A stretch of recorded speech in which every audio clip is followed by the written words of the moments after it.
पारालाखेमुंडी स्थित पट्टायक टैंक पुनरुद्धार और संस्कार प्रकल्प 55,69,हजार टंका अनियमितता मामला रे 3 जन को गिरफ्त करिछि विजिलेंस।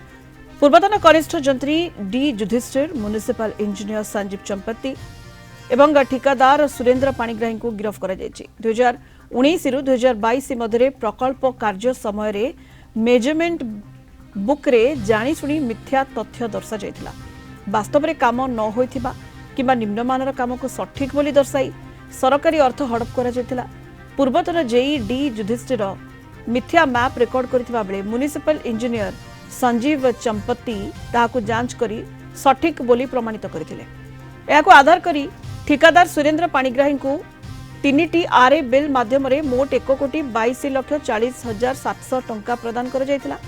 ओडिशा विजिलेंस रो वैषयिक टीम जांच रे प्रकल्प 55,69,033 टंका मूल्यर काम निम्नमानर किंबा कम परिमाण होइतबा स्पष्ट होइछि।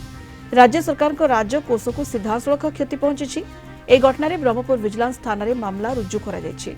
दुर्नीति निवारण आईन 2018 धारा 13(2) एवं 13(1)(a) एवं भारतीय दंड संहितार धारा 120(b), 409, 420, 468, 471 और 477(a) अनुଯାयी 3 अभियुक्तों विरोध में मामला रुजु होइछि।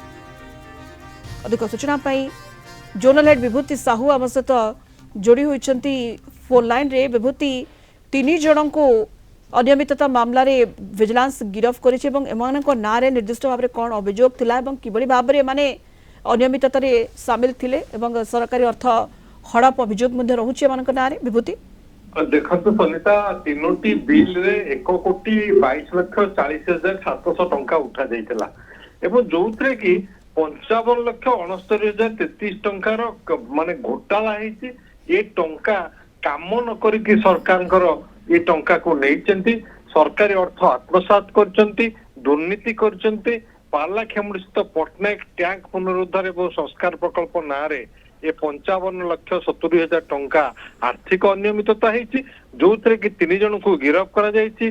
3 जन गिरफ्त मानले पूर्वतन कनिष्ठ जंत्री D Yudhisthir, municipal engineer Sanjeev Champati एवं जी ठिकादार जी के बिल उठैतिले सुरेंद्र पाणिग्राही, ये 3 जन को गिरफ्त करा जायछि। 2019 रु 2022 मध्य प्रकल्प कार्य समय जो मेजरमेंट बुक ताकू जानी शुणी कि एथिरे मेजरमेंट बुक रे भूल दर्शा जाइथिला एवं जहा देखा जायछि जे डी युधिष्ठिर जे जेई से मिथ्या फॉल्स रेकॉर्ड करथिले एवं ताकू मध्ये अप्रूवल करथिले के म्युनिसिपल इंजीनियर संजीव चंपती एवं जहा विजिलेंस तदंत बेले ए सबुर कथा पर्दाफाश होइछि।